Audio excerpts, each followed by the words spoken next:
quais os maiores desafios para a saúde pública brasileira a partir de 2023? O que você espera do Sistema Único de Saúde no pós-pandemia? Acompanhe a entrevista que faço agora com a médica sanitarista e professora da Universidade de São Paulo, doutora Marília Louvison. Doutora Marília é mestra e doutora em saúde pública e atuante na política, gestão e planejamento no campo da saúde coletiva. Doutora Marília, muito prazer em recebê-la, obrigado por aceitar o nosso convite. Eu que agradeço o convite, um prazer estar aqui com vocês e com todos os nossos ouvintes e parabenizo o TV Senado e o Programa Cidadania pela iniciativa. Obrigado. Vamos começar falando sobre o pós-pandemia que eu acabei de citar agora.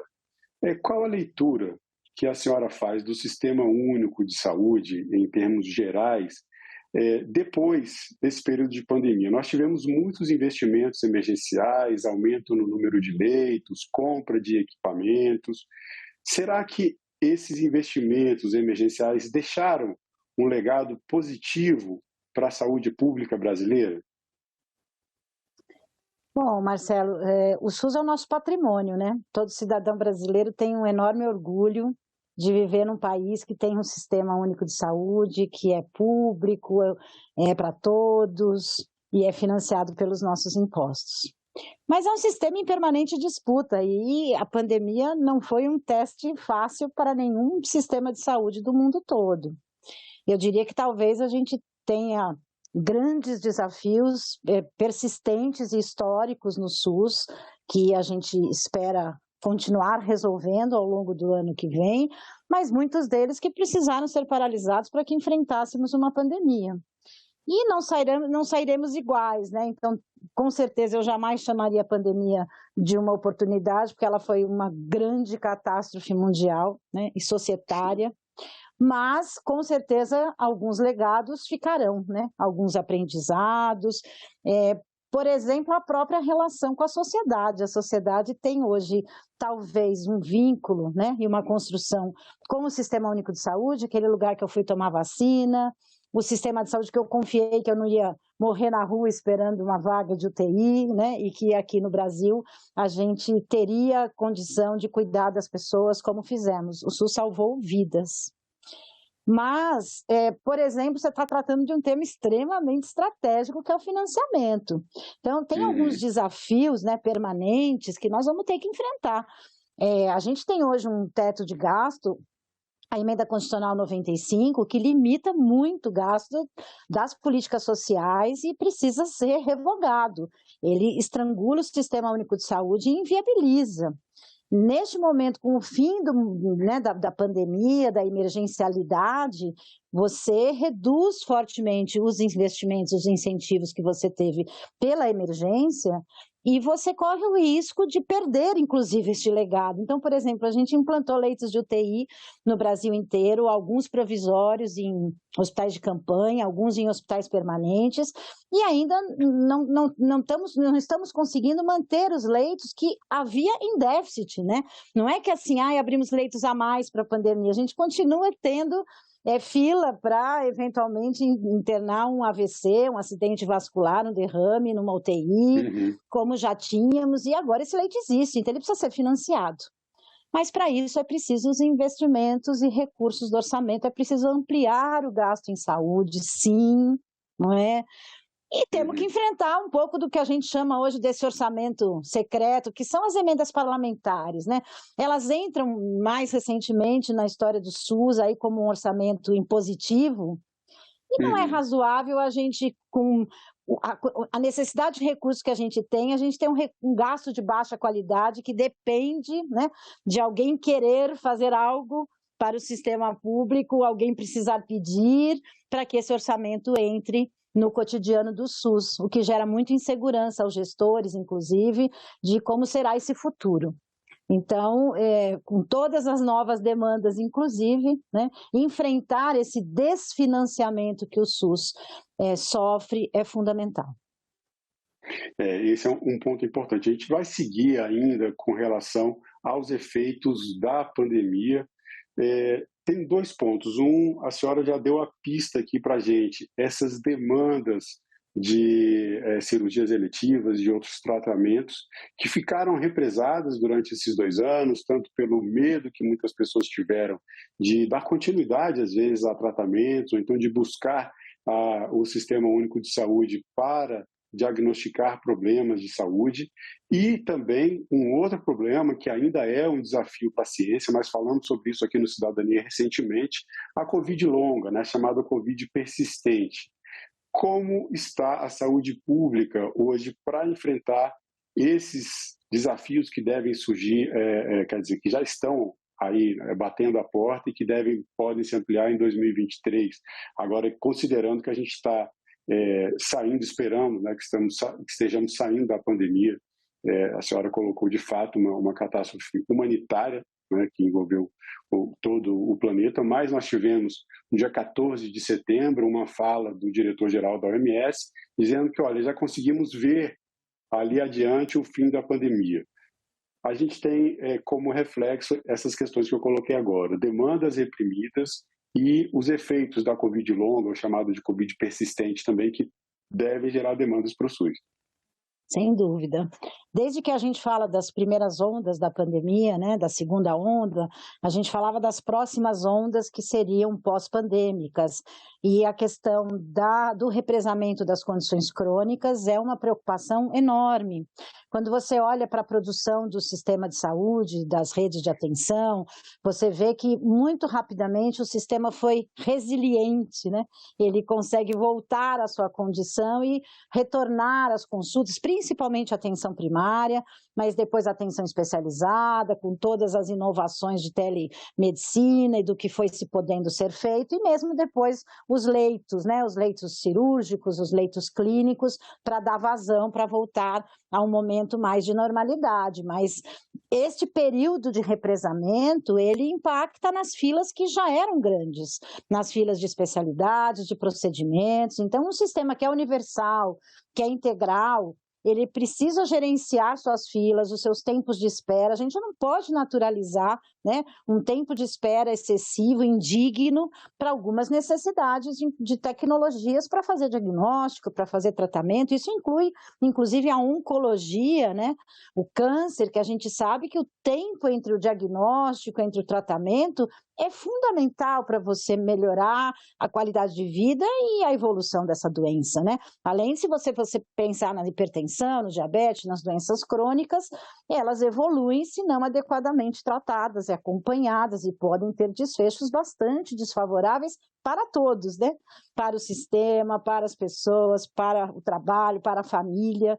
Então, é fundamental que a gente enfrente isso, tem que, de fato, fazer análise de necessidades, ampliar os serviços e não tirar financiamento desta área, que é o que a gente vê eventualmente, né, ainda um certo recuo no financiamento. É preciso ampliar para dar conta deste momento, né, que precisa ser analisado, precisa ser compreendido, mas provavelmente ele tem tanto um aumento de demanda esperado, né, para esta evolução, uma população que envelhece e aumento de condições crônicas, etc., e agora represado pelo momento pandêmico, onde as pessoas deixaram de ir ao serviço. Veja, quando o serviço volta, ele não volta a fazer o dobro do que ele fazia, ele volta a fazer o que ele fazia, só que você tem todo um para trás que vai precisar ser equacionado. Além disso, a Covid longa, como você disse, é um mundo a descobrir, né? O que a gente sabe é que os serviços de reabilitação têm demandas ampliadas nesse sentido, né, de reabilitação, principalmente para os casos que ficaram mais tempo internados, casos mais graves, com necessidades bem importantes, que disputam os nossos recursos do SUS, aí, dos serviços de reabilitação, também com os acidentes vasculares, com as necessidades das crianças, né, com déficits neurológicos, que já era uma demanda grande de uma rede da saúde do deficiente e da reabilitação que a gente tem no SUS. Mas, nesse sentido, tem muito sintoma que está silenciado, né? Muita gente que teve Covid tem sintomas persistentes e não consegue nem saber o que procurar, fica sem conseguir um cuidado. de coisas que viraram crônicas, né, e que podem ser melhoradas, podem ser cuidadas, mas precisam ser identificadas. Então, é preciso organizar esse atendimento do pós-Covid, muitos municípios têm feito isso, mas com dificuldade pela falta de organização, de financiamento, de recurso, de pessoal. Então, acho que esta é uma nova demanda que ainda nos acompanhará por muito tempo e que a gente precisa organizar melhor o SUS para isso. E, além disso, a gente fala das crônicas, do Covid longo e da saúde mental. Talvez sejam as grandes bombas armadas que a gente tem e que o sistema de saúde precisa de financiamento, de gestão, de pessoas, para olhar para esse cuidado. O sofrimento produzido foi infinito, né? Se a gente pensar nas escolas, nas nossas crianças, no distanciamento que se teve das escolas, tem um efeito muito grande, como vínhamos conversando, depressão, ansiedade, todas as pessoas parece que estão diferentes, né? Sim, por menos que você ache que não está com um problema concreto de saúde mental, todo mundo um pouco mais de dificuldade de conduzir a vida, além dos casos mais graves mesmo, de pobreza, de fome, de impossibilidade do que vem pela frente. Então, é preciso, além de construir possibilidades de vida, né, e de futuro para este país, é preciso que o sistema de saúde possa cuidar melhor das pessoas do ponto de vista da saúde mental, e para isso, assim, em todos os âmbitos, né? Desde o território, a atenção básica, as ações intersetoriais com a escola, com os serviços sociais, desde a área da promoção, né? Para que a gente possa produzir sentido de vida e ampliar possibilidades de cuidado e também não naturalizar o sofrimento, né? Que as pessoas possam falar, que as pessoas tenham aonde falar. Então, o sistema tem muita dificuldade, está com muitos profissionais exaustos e com muita demanda, então é preciso olhar e fortalecer a atenção básica, fortalecer a rede de saúde mental, para que a gente possa dar conta desse desafio. Esse problema, especialmente para adolescentes no ensino médio, a gente estava realmente falando um pouco sobre isso antes da entrevista. O número de crianças apresentando e adolescentes apresentando sinais de ansiedade, depressão em sala de aula é elevado, isso está chamando a atenção dos professores, tem pesquisas alertando sobre isso, e como a gente conversava antes, eu tenho falado com alguns professores que mostram que na prática isso realmente está acontecendo, eles veem isso em sala de aula e é um tema assim, de grande preocupação. E veja, Marcelo, é preciso, inclusive, não patologizar, né? Claro. Falar, não, está doente, aquele tem essa doença, esse CID, né? As pessoas estão sofrendo, a sociedade humana sofre, né? E depois de uma catástrofe ainda, né? Dessa, vivemos um luto, muitas pessoas em luto, muitas pessoas com famílias que se modificaram, esse tempo de convivência com a própria família trouxe elementos novos para o cotidiano da vida, principalmente dos jovens, né? E esse distanciamento da própria escola. Então, fazer ações em conjunto com os professores, com a escola, para poder produzir saúde mental. Veja, o SUS tem essa característica, ele nasce com essa questão de ampliar o conceito de saúde, né? E reduzir desigualdades. Porque a gente vai ter pessoas e alunos e jovens que ficaram sem conseguir se conectar e que agora estão retomando para um espaço dizendo, vamos, né, se junte aos outros. E como é que eu consigo avançar nesse processo com situações de violência, de fome? Temos que enfrentar isso e ampliar as políticas sociais para reduzir desigualdades, para que essa diversidade, para que essa exclusão também possa ser incluída e que as políticas públicas possam, de fato, ajudar as pessoas a viverem melhor. Um outro ponto que é orgulho no SUS, sempre foi uma referência, justamente são os programas de vacinação. E a gente tem uma outra questão para colocar aqui, que é justamente a cobertura vacinal. E aí eu não estou falando só da Covid-19, de outros programas de vacinação que perderam força e que estão trazendo consequências, como o advento o retorno de doenças que estavam praticamente erradicadas ou que eram consideradas erradicadas. A gente tem algumas questões aí. A gente tem, por exemplo, a questão do sarampo, né? É um problema que está dando sinais aqui e ali, e essas coisas, quando começam a dar pequenos sinais, deve-se ligar o alerta. Cobertura vacinal. Qual a sua visão em termos dos programas de vacinação do SUS como desafios? A gente conseguiu depois, né, será que o sistema, depois que começou o processo de vacinação da Covid, que foi amplo no Brasil, restabelecer esse orgulho, restabelecer o mesmo patamar que a gente tinha de eficiência na cobertura vacinal, ou esse é um desafio reestruturar esses programas de vacinação para 2023 e para os próximos anos? Acho que esse é um enorme desafio, né? Reestruturar e intensificar e recuperar toda a potência que o Programa Nacional de Imunização historicamente sempre teve, muito bem avaliado no mundo todo, e que se fragilizou muito, né? Porque nós permitimos todo um processo inicial mais complicado, a vacinação do Covid teve várias questões, atrasos e escalonamentos, e uma situação muito peculiar, né? Por outro lado, também mostrou para a população brasileira que era o SUS que iria nos vacinar, queria se responsabilizar por isso, e fez muitas pessoas se encontrar com o SUS e confiar no SUS. Então, acho que precisamos aproveitar isso, mas compreender um pouco mais tanto a questão da cobertura vacinal do Covid, que nós temos pessoas até hoje que não se vacinaram com terceira dose, com as doses de reforço, e que se recusam.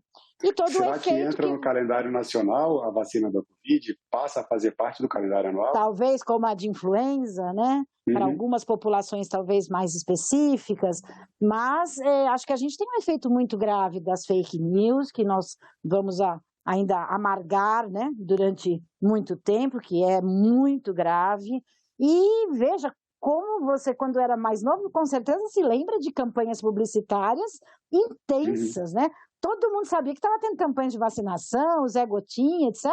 Isso se perdeu, né? Então, é preciso recuperar nossa capacidade de produção de confiança com a população, de confiar na nossa ciência e tecnologia, na qualidade das nossas vacinas, para que a gente amplie as coberturas vacinais. Existe o que a gente chama de um efeito de hesitação vacinal, né? Que leva a uma baixa cobertura e que leva a essa situação da poliomielite, por exemplo, que é gravíssima. É gravíssimo se a gente deixar voltar a ter casos de poliomielite por falta, né, de cobertura vacinal. Quando as coberturas vacinais começam a atingir um nível muito baixo, ela vira perigoso para todo mundo. Então, né, aqui a gente falava no Covid, né, vacina pelo outro, precisamos de mais gente vacinada para conter a transmissão. É preciso construir isso, ampliar, intensificar, retomar o Programa Nacional de Imunização, inclusive sem ter essa desigualdade que às vezes a gente teve entre estados mais organizados ou com mais recursos e outros não, né, para que a gente tenha equidade de fato no sistema de saúde e que a gente possa construir confiança com a nossa população na qualidade e na confiança do programa de imunização, incluindo a produção de vacinas, né? Ampliando, amplificando a própria e tendo uma vacina 100% nacional. A gente até gravou também aqui no Cidadania. Saúde sempre é assunto em evidência aqui no nosso programa sobre isso, né? Sobre a produção de uma vacina contra a Covid-19 totalmente nacional, totalmente independente de qualquer outro país. Isso está em andamento na Fiocruz e é também um dos desafios da nossa saúde pública. Mas, doutora Marília... né, de você ter uma área de ciência e tecnologia forte, e de ter uma indústria nacional sustentável, né, e uma segurança nesse sentido. Eu queria agora chegar num ponto também que a senhora sempre fala, nas suas falas, eu vi algumas entrevistas suas, promover a saúde de forma preventiva, promover a saúde para não ter que cuidar das doenças. Aí a gente fala sobre várias questões, né? Inclusive estilo de vida, estilo de alimentação, são muitas coisas que a população pode fazer para não adoecer. E aí, dentro ainda dessa perspectiva, eu volto na questão da atenção primária. promover a saúde e a atenção primária. Queria que a senhora falasse sobre isso agora para a gente. A alma do SUS. Essa Deve é ser. a base estruturante de todo o sistema universal de saúde. Esse sistema de bem-estar social, lastreado por impostos, né? E que tem o bem-estar social como premissa básica, ele precisa estar ancorado, né, no pilar da atenção primária em saúde, que é uma atenção comunitária, próximo da população, próximo de onde ela vive, que possa, inclusive, construir ações intersetoriais de promoção da saúde, porque para a gente ter saúde, talvez eu fique pensando um pouco no que você disse, não para não ter doenças, né? Doenças teremos. Claro. Sinto lhe dizer, né? A maior parte de nós em algum momento Sim. vai adoecer, mas a gente pode evitar, retardar e pode também controlar melhor. Veja, hoje uma pessoa idosa, e a gente tem um envelhecimento da população tão grande, algumas pessoas envelhecem melhor, outras envelhecem pior, de acordo com a forma que conseguiu viver a vida, né? As oportunidades, o quanto conseguiu produzir desse capital de saúde aí ao longo do processo de vida.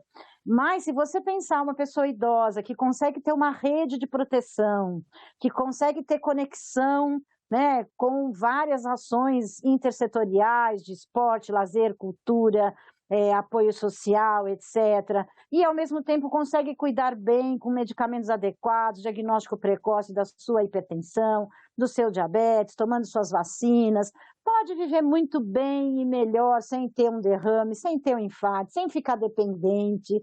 É uma prevenção que a gente chama uma prevenção secundária, né? Temos a prevenção primária, que é fundamental, e a prevenção secundária também não pode ser desconsiderada, além do que a gente chama de prevenção terciária, que é reabilitar para voltar a esta condição de saúde quando necessário, e um outro conceito que às vezes a gente usa, que uma prevenção quaternária, que é aquela que evita os excessos da intervenção. Doutora Marília, eu tenho uma última pergunta para a senhora, o nosso tempo está acabando, sobre capilarização, principalmente da força de trabalho, né? Como levar os profissionais de saúde, médicos, médicas, enfermeiras e enfermeiros, para o interior e fixá-los nas cidades pequenas.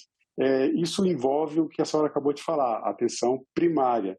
A gente tem pouco tempo, mas tem 2 minutos ainda, dá tempo da senhora falar sobre a importância disso e qual a sua visão, né, enquanto uma pessoa que atua no campo de política e gestão e planejamento da saúde pública, o que a gente pode fazer para que isso se torne uma realidade?